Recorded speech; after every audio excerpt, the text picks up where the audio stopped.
Mari kita berdoa sebelum kita mendengarkan sharing hari ini. Bapak, terima kasih, kami bersyukur buat kebaikan-Mu. Kasih setiamu gak pernah habis dalam kehidupan kami. Kami mendengar perkataan-Mu, karena perkataan-Mu adalah roh dan hidup. Terima kasih Tuhan Yesus. Kami sudah berdoa dan mengucap syukur. Haleluya. Sama-sama kita katakan amin. Puji Tuhan, apa kabar kita hari ini? Saya percaya semua dalam keadaan baik dan semua dalam keadaan luar biasa, karena kita punya Tuhan yang baik dan Tuhan yang luar biasa. Hari ini saya mau kasih judul sharing saya, jangan hanya mendengar tetapi lakukan. Sekali lagi, jangan hanya mendengar, menjadi pendengar, tetapi lakukan. Mari sama-sama kita buka firman Tuhan di dalam Lukas pasal 6 ayat 46 sampai dengan ayat yang ke-49. Dua macam dasar. Mengapa kamu berseru kepadaku Tuhan, Tuhan, padahal kamu tidak melakukan apa yang aku katakan? Seberapa banyak setiap kita yang berkata, Tuhan, Tuhan, Tuhan, aku mengasihi Engkau, Tuhan, aku begini, aku begitu, tetapi mereka tidak melakukan apa yang Tuhan katakan. Jangan cuma kita memanggil Tuhan, Tuhan, tetapi sebenarnya kita tidak mau melakukan apa yang Dia perintahkan. Ayat 47, setiap orang yang datang kepadaku dan mendengar perkataanku serta melakukannya, aku akan menyamakan kepadamu dengan siapa ia dapat disamakan. Ternyata orang yang mendengar perkataan Tuhan dan melakukannya, ia akan disamakan seperti ayat 48. Ia sama dengan orang yang apa? Mendirikan rumah. Orang itu menggali dalam-dalam dan meletakkan dasarnya di atas batu. Ketika air bah dan banjir melanda rumah itu tidak dapat digoyahkan karena rumah itu kokoh dibangun. Ternyata orang yang mendengarkan dan melakukan perkataan Tuhan, ia disamakan seperti orang yang sedang menggali dalam-dalam. Dia sedang menggali. Untuk apa? Dia sedang menggali sungguh-sungguh dan menaruh dasar itu kepada Yesus. Orang yang mendengar dan melakukan firman Tuhan, dia sedang menggali dalam-dalam. Dia sedang menggali namanya kedalaman. Untuk supaya bangunan yang tinggi itu kokoh, dia perlu yang namanya fondasi yang kuat, fondasi yang dalam. Gak mungkin bangunan tinggi fondasinya pendek atau cetek. Fondasinya harus dalam. Untuk apa? Memperkokoh bangunan. Demikian juga dengan setiap kehidupan kita. Ketika saudara dan saya mendengar firman Tuhan dan melakukan, kita sesungguhnya sedang menggali dalam-dalam bangunan hidup setiap kita.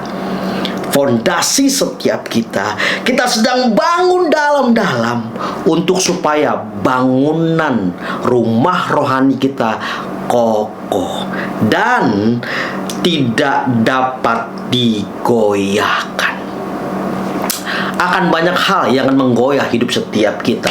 Tetapi kalau kita mendengar perkataan Tuhan, kita mendengar firman Tuhan, dan kita melakukannya, apapun yang membuat saudara dan saya goyah, itu tidak akan pernah tergoyahkan. Karena apa?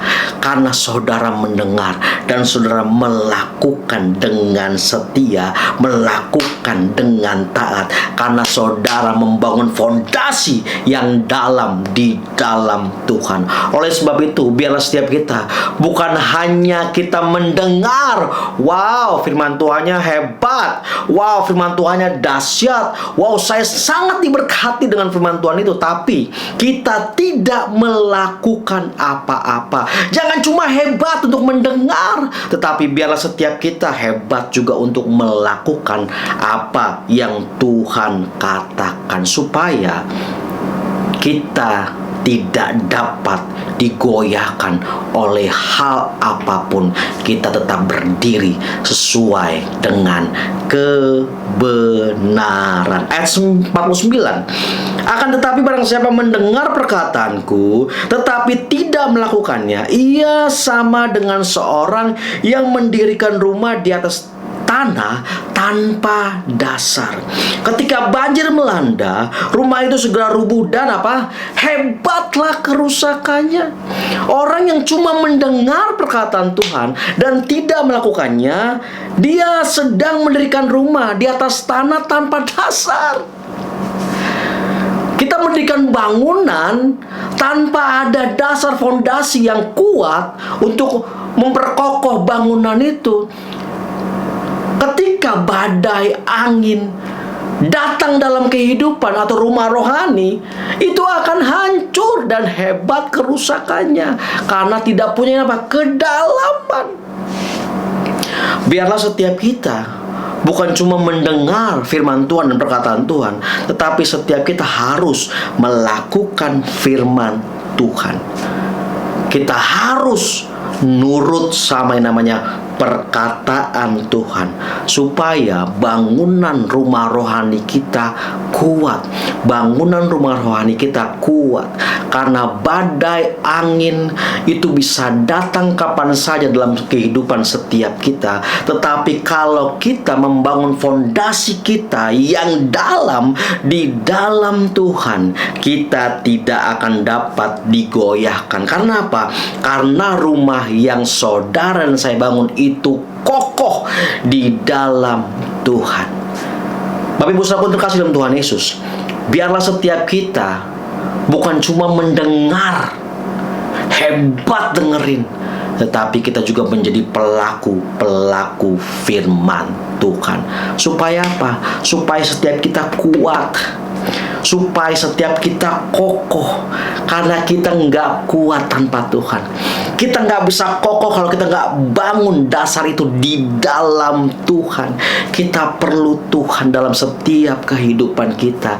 Biarlah setiap kita mendengar perkataan ini, dan kita juga mau melakukan apa yang firman Tuhan katakan dalam setiap kehidupan kita, supaya saudara dan saya kuat menjalani kehidupan ini.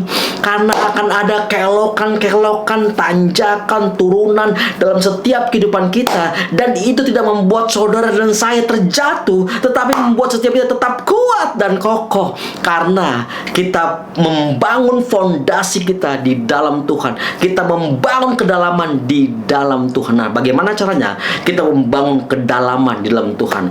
Yuk, miliki persekutuan dengan Tuhan, terus terkonek dengan Tuhan, bangun persekutuan dengan Tuhan. Yuk, baca firman Tuhan, renungkan dan lakukan firman Tuhan, di mana setiap kita sedang membangun fondasi yang dalam di dalam Tuhan.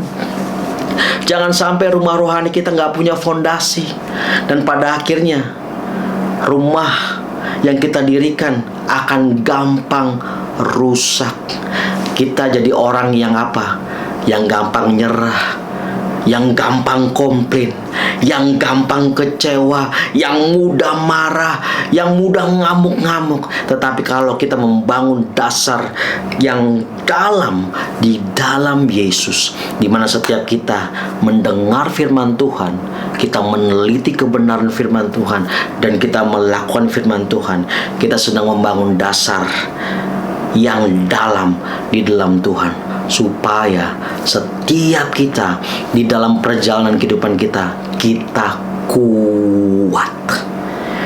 Biarlah melalui perenungan hari ini setiap kita mulai bangun persekutuan yang dalam dengan Tuhan, di mana setiap kita mendengar firman Tuhan dan kita juga melakukan apa yang Tuhan katakan. Mari sama-sama kita berdoa. Bapa, terima kasih Kami bersyukur buat kebaikan-Mu. Biarlah firman Tuhan ini menguatkan kami, menegur setiap kami. Mungkin yang hari-hari ini kami malas berdoa, malas baca Alkitab, malas membangun persekutuan dengan Tuhan, malas melakukan firman Tuhan. Aku berdoa dalam nama Tuhan Yesus, biar di tahun 2025 ini, di awal tahun ini, kita membangun komitmen baru supaya setiap kami boleh sungguh-sungguh hidup di dalam Tuhan, supaya kami kuat. Kami nggak tahu apa yang akan terjadi di depan setiap kami, tetapi kalau kami bangun dasar di dalam Tuhan, kami sungguh-sungguh membangun kuat di dalam Tuhan, maka tidak akan ada siapapun, apapun yang bisa menggoyahkan setiap kita, karena kita membangun dasar yang dalam di dalam Tuhan. Terima kasih Bapa, mampukan kami ya Tuhan Yesus. Kalau ada yang saat ini sedang menonton tayangan ini dan mereka belum menerima Tuhan Yesus sebagai Tuhan dan Juru Selamat, aku berdoa kalau mereka saat ini mau menerima Engkau sebagai Tuhan dan Juru Selamat, Tuhan jamah hati mereka dalam nama Tuhan Yesus. Masuklah dalam hati mereka Tuhan, di mana mereka boleh menerima Engkau sebagai Tuhan dan Juru Selamat. Terima kasih Tuhan Yesus. Kami sudah berdoa dan mengucap syukur. Haleluya. Sama-sama kita katakan amin. God bless you.